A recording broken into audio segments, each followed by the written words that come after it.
Another day of Latagaw with Tawong Latagaw. Tara, ako inyong samahan dito sa Island Garden City of Samal. Dito lang yan sa Davao del Norte, Mindanao. At ang destinasyon ng ating Latagaw ngayon ay isang crystal clear na dagat. Dito yan matatagpuan sa Kaputian. At sabi kong crystal clear, same sa pangalan niya, ang Aloro Crystal Beach Resort.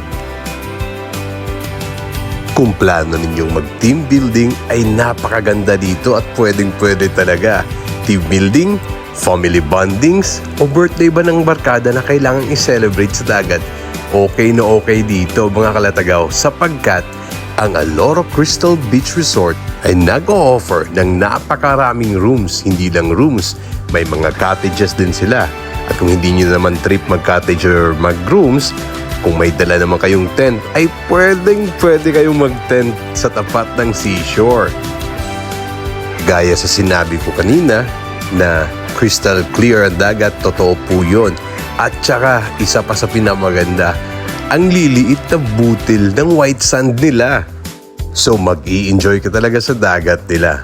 Pero dagdagan natin ng safety sapagkat ito ay dagat pa din. Nung kami pala'y bumisita dito, natsyempohan talaga namin na may mangingisda at may mga bagong kuha silang isda, freska na freska. So bumili kami at saka hindi kami nag-problem when it comes to ihawan sapagkat ang Aloro Crystal Beach Resort ay may malaking ihawan at malinis pa, so hindi kayo magsisiksikan kapag mag-iihaw kayo doon.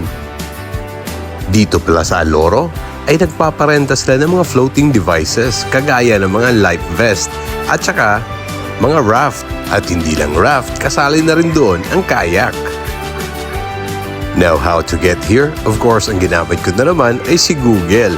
And I am from Davao City, so ang ginawa ko is pumunta lang ako ng Sasa Wharf. At doon sa Sasa Wharf, sasakay mo ang kotse or motorsiklo mo sa isang barge na papunta sa Babak, Samal Island.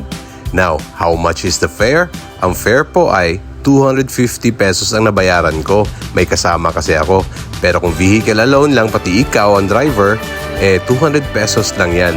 For short, per passenger is 50 pesos po. Libre yung driver.